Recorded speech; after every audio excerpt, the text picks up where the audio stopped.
সমস্ত সংস্কার মানে থেকে আছে প্রধানমন্ত্রীর মেয়াদকে কেন্দ্র করে। In fact it is not. আমাদের পার্টি কিন্তু বলেছে যে these are the proposals from our side, আমরা প্রপোজাল গুলো দিয়েছি, কিন্তু অন্যরাও যদি এর চেয়ে কোনো বেটার প্রপোজাল দেয় সেটাও কিন্তু আমাদের দল সেটা গ্রহণ করতে রাজি আছে। এই উদারতা দেখাতে কিন্তু আমরা কার্পণ্য করিনি। আমরা বলেছি যে 31 দফাই কিন্তু ফাইনাল দফা না।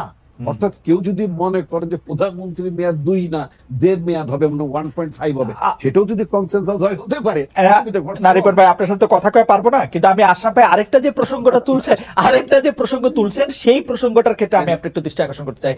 সেটা হচ্ছে যে আপনারা কি মনে করে মানে 5 আগস্টের 3 দিন পরে আয়োজিত, আমি ধরে নিলাম এটা 5 দিন পরে আয়োজিত একটা সংবাদ, একটা বৈঠকে আপনারা 3 মাসের মধ্যে ইলেকশন চাইছেন, এবং আপনারা যে দ্রুত ইলেকশন কেন চাইতেছেন, মানে ইলেকশন করে কেন আপনাদের কি হচ্ছে? না, আপনি একটা রেলিভেন্ট কোশ্চেন করেছেন। আমি এই ব্যাপারে দায়টা, মানে যদি দায় হয় সেই দায়টা আমি নিতে রাজি আছি। আপনি জানেন যে আমার পার্টি যতবার ক্রাইসিসের মধ্যে যায় বিভিন্ন সময়, তখন কিন্তু পার্টির আমি একটা মুখ্য ভূমিকা পালন করতে নির্দেশিত আমি দায়িত্ব পালন করি। ঠিক এবারও কিন্তু আপনার এই 5ই অগাস্টের পূর্ব মুহূর্তে যখন আমাদের অনেক নেতৃবৃন্দ আপনার কারাগার ছিলেন, সামহাও আমি মোটামুটি অ্যারেস্ট এসকেপ করতে পেরেছি। আমি কিন্তু মানে দলকে টেক আপ করার জন্য, পার্টি অফিস মানে আপনার টেক ওভার করার জন্য আমি নির্দেশিত ছিলাম। এবং এই যে মানে আপনার 3 দিনের মধ্যে যে আমরা একটা জনসভা করেছিলাম, ওই জনসভাটা আয়োজন করার পেছনে মুখ্য ভূমিকা আমারই ছিল। আমরা মনে করি যে যখন হোসেন মোহাম্মদ এরশাদ সরকারের যখন পতন ঘটলো, আপনার নিশ্চয়ই খেয়াল আছে 80s, তাই না? তো তখন আমরা কি করলাম, একটা দীর্ঘ সামরিক শাসন, 9 বছরের সামরিক শাসন, অনেক কিছু তো ছিল এরশাদের, তাই না? আপনার এই যে রাষ্ট্রধর্ম ইসলাম করা থেকে শুরু করে 7ম সংসদে হোয়াট নট। কিন্তু আমরা জাস্টিস শাহাবুদ্দিনের নেতৃত্বে আমরা কি 90 দিনের মধ্যে কি আমরা একটা মানে ভালো নির্বাচনের, সবচেয়ে এই পর্যন্ত বাংলাদেশের আয়োজিত নির্বাচনের মধ্যে সবচেয়ে ক্রেডিবল ইলেকশন মানুষ মনে করে সেই নির্বাচনটা আমরা আয়োজন করতে পেরেছি।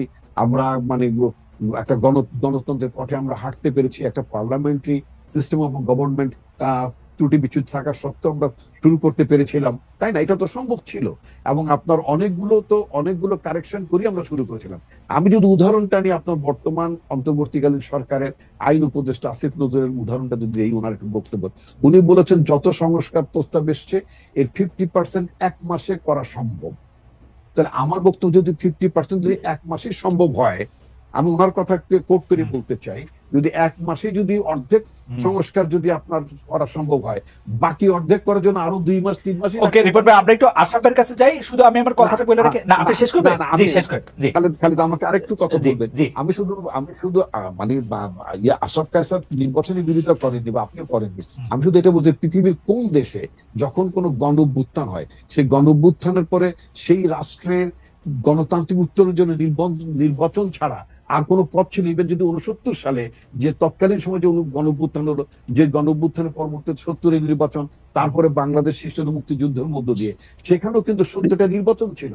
শ্রীলঙ্কায় যে আপনার ওখানকার যে শাসক পালিয়ে গেল রাজাপাকসে, সেখানে কিন্তু গণতন্ত্র উত্তরের জন্য নির্বাচন ইজ দ্য অ্যান্সার। আপনি রাষ্ট্রের যে আপনার ডেমোক্রেটিক গ্রাজুয়েশন দিকে যদি আপনি যেতে চান, তো নির্বাচন তো অন্য কোনো পথ নাই।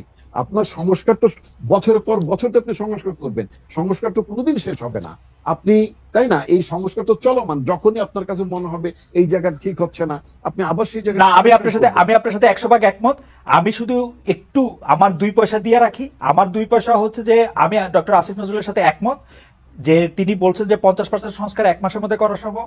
সেই হিসাবে ঐকিক নিয়ম করলে 100% সংস্কার 2 মাসের মধ্যে করা সম্ভব, যদি বিএনপি এর মধ্যে থেকে বলতো যে আমি সংস্কার মানি না। যদি বিএনপি বলতো যে আমিও সংস্কারের পক্ষে, আমি সংস্কার